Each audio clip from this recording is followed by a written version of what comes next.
Suffering from dry, tired, irritated eyes? Don't let dry eyes win. Use Systane Pro. It hydrates, restores, and protects dry eyes for up to 12 hours. Systane Pro. Triple action dry eye relief.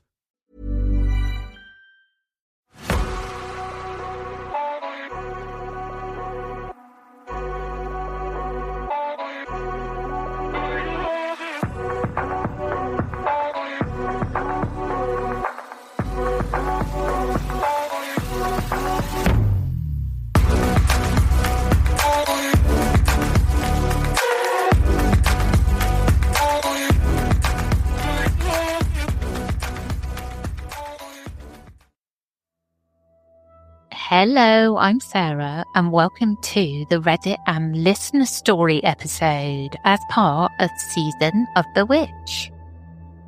I've got 3 spooky stories to share today. I'll get straight into them. Are you ready for the first story?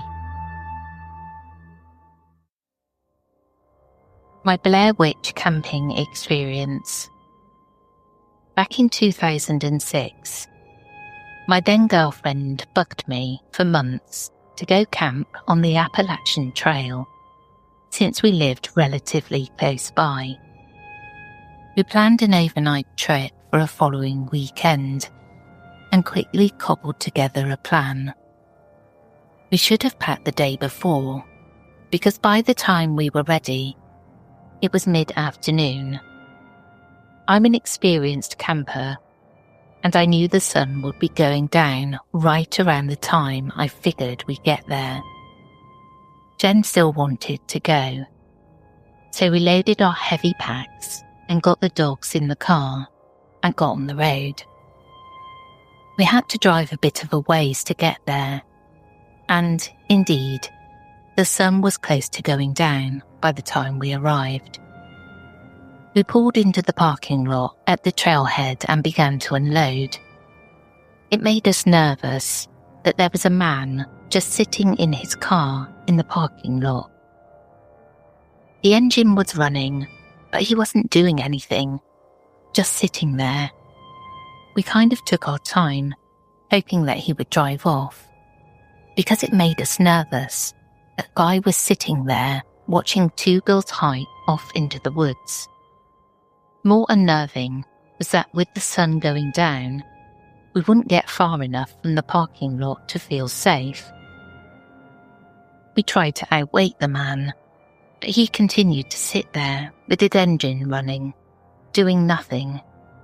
Losing daylight, we couldn't wait anymore and headed onto the trail with the dogs. We hiked for a bit, apparently not far from a highway, as we could hear traffic the entire time. Right around the time when we'd have to stop due to darkness, we passed a shelter with 3 or 4 people camping and cooking dinner. They were young and friendly, at least one girl in the mix. We said hello in passing and hiked on another few hundred yards, where a campsite appeared just a ways off the trail. We kept walking, but wound up losing the trail because it was getting too dark to make it out. Jem wanted to keep going. I was most scared about losing the light before finding wood and getting set up.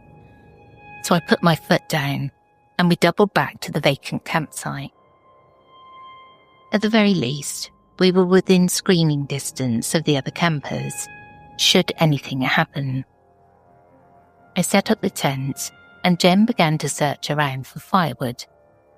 It was odd, because we lived in a nearby area and it hadn't rained recently, but everything on the forest floor was wet, wood and kindling included. We then went into panic mode when we realised we might not get a fire started. The sun was fading fast. Fortunately, I'd bought a roll of toilet paper, so Jen set about trying to start a fire with that, and I frantically crashed through the woods, searching the bases of trees for the driest wood possible. All of the wood was so wet that Jen was struggling to keep even the smallest pieces burning for any length of time. We switched places, and I began to baby that fire as best I could, but it was difficult. It just wouldn't catch. After a while of crashing around in the dark woods, our headlamp began to die, and then our flashlight as well. We then realised that we hadn't thought to put in new batteries.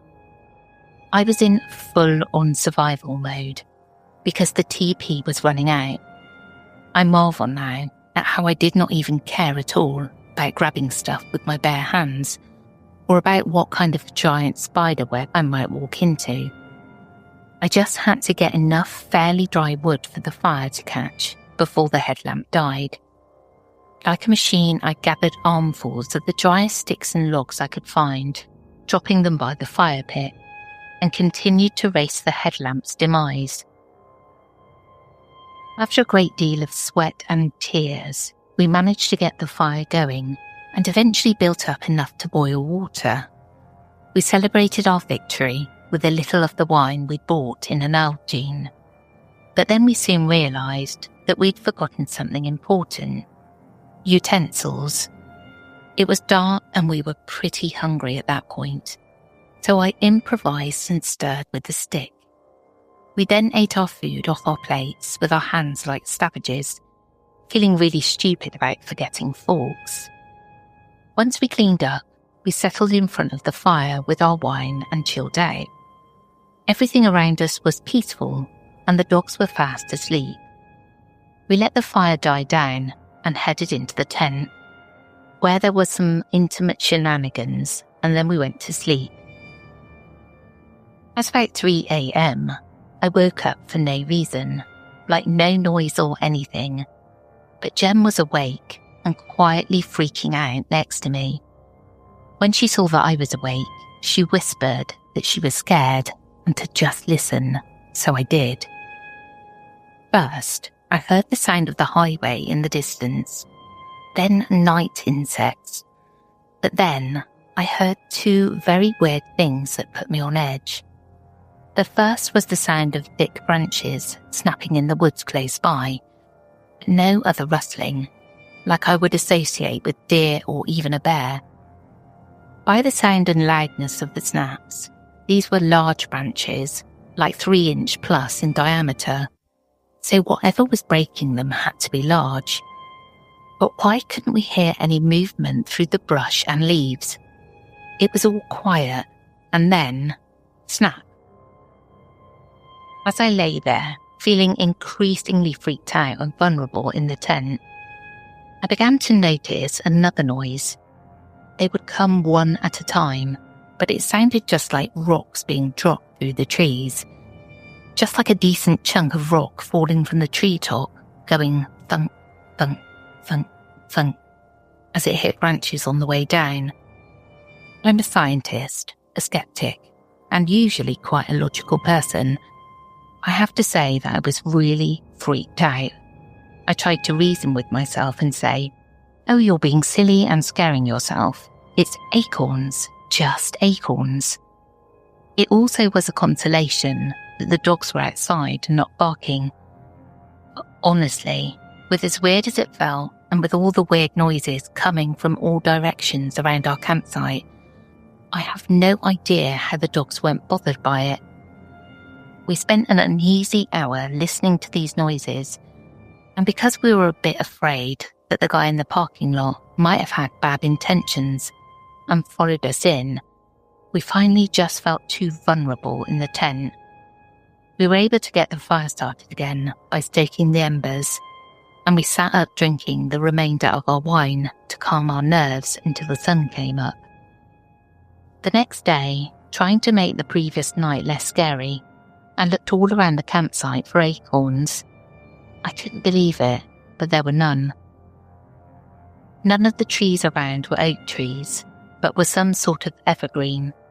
I didn't find any pine cones either. Honestly, I really wanted a non-creepy explanation, and I couldn't find anything that would cause what I heard all night long. We both agreed that we felt like we'd experienced some weird Blair Witch stuff and quickly packed up and booked it out of there the next morning. We talked about it on the entire trip back, how scary and weird it felt, but neither of us could figure out how such large branches could get snapped all around us, without any other sign of movement. What the heck was falling through the trees, if it wasn't acorns or pine cones? Just to make the whole thing creepier, we googled the part of the AT where we camped, and discovered that there had been 2 sets of grisly murders 10 years apart. The women murdered were lesbian couples camping, as were Jen and I. The first murders were in 1986, the next in 1996, and the year Jen and I went camping in that area, 2006.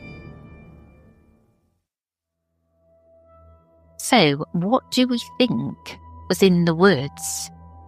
They said they had that kind of Blair Witch vibe about it, which made me think it sounded like something paranormal, but quite possibly it could have been the man that they saw at the beginning. But if it was the man, why wasn't he making rustling noises along with snapping twigs? I couldn't say. One to ponder on. Are you ready for the second story? The Bell Witch Cave. This happened to me while I was in college. I went to college in Kentucky, only about an hour away from Adams, Tennessee, where the Bell Witch Cave is located. Adams is a tiny one-spotlight town that you might miss if you blink.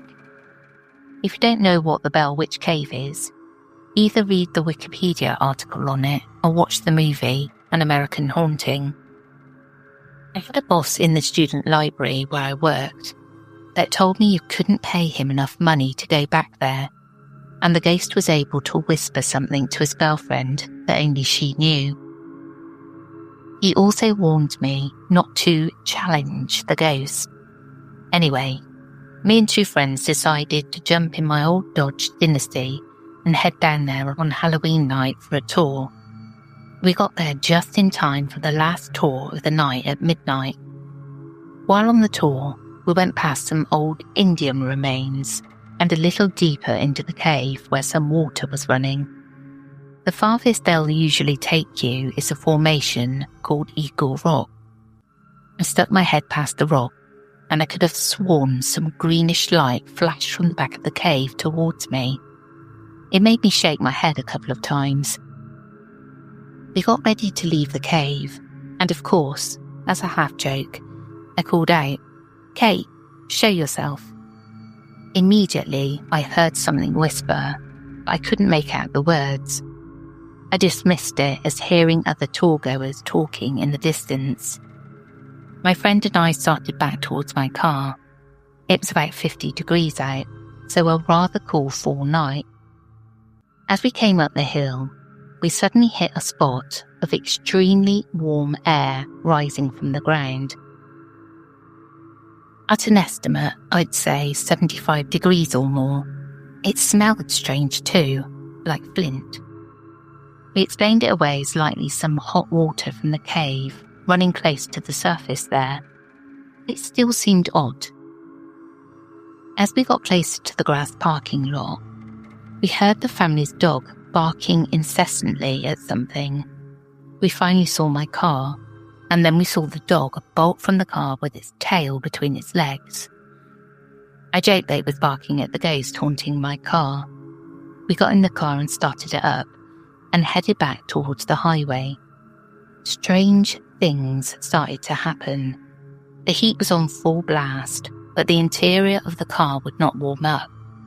Both my friends and I commented it felt like something was trying to make us cry or our eyes water up. The windows all fogged up, and as we passed an exit and some lights, we noticed a backwards K and a handprint embossed in the fog on the outside of the window. By the next exit, a P had formed on the windows outside. During the tour, we had been told the ghost had been known as Kate or Pele. Things didn't really quiet down until we got to the Kentucky border, and the heat finally started working. and the fog disappeared from the windows. Sometimes even now, I feel the pull of the ghost of the Bell Witch Cave, asking me to return. I don't know what would happen if I did. I'm getting chills just writing about this. It's good to have a story that's kind of from a classic witch story. Leaving a handprint is definitely paranormal, I would say, especially if it's sort of fogging up and then there you go, there's a handprint. I guess not, it could have been left there before. But having the initial P kind of reinforces that it's something paranormal in my eyes. And the whispering, of course. Are you ready for the third and final story? A 2003 encounter with a white witch in Potomac Overlook, Vancouver. This is my true experience from late October or early November 2003 in Potomac Overlook Regional Park, Arlington, Vancouver, where I grew up.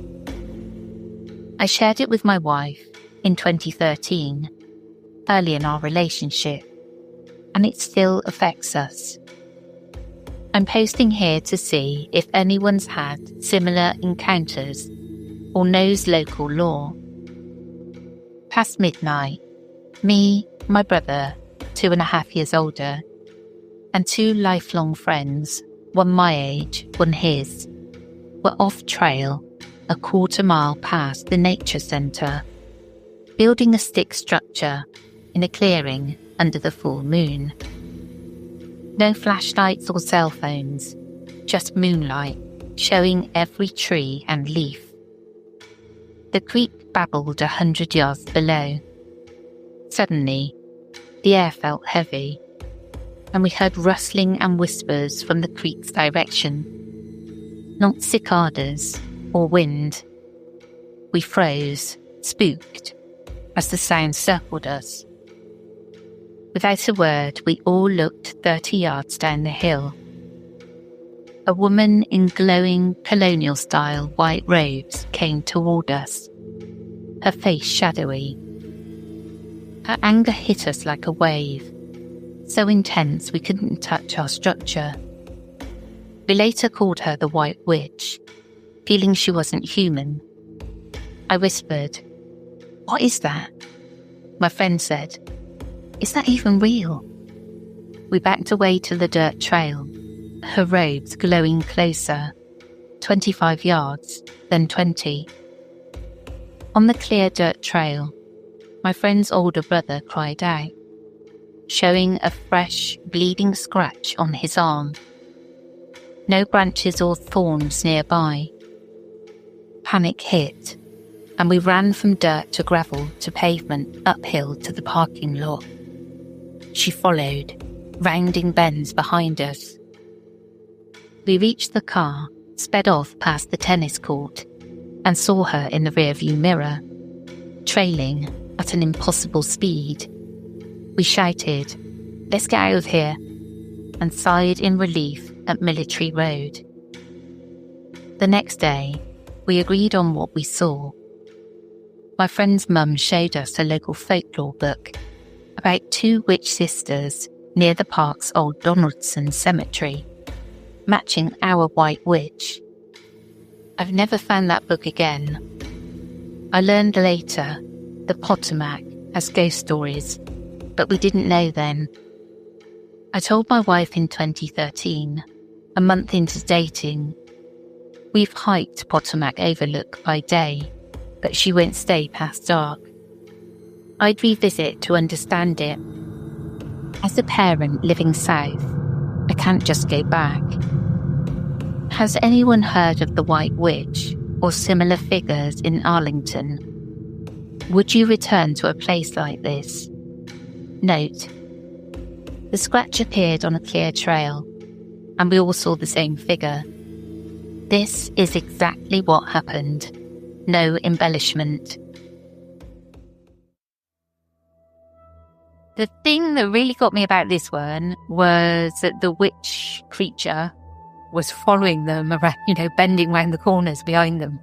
That really freaked me out a bit because I have visions of like a horror movie type thing going on there with this wicked witch woman coming up behind you. Well, that's it from me today. I hope you enjoyed, and we'll catch you again tomorrow. Take care, everyone.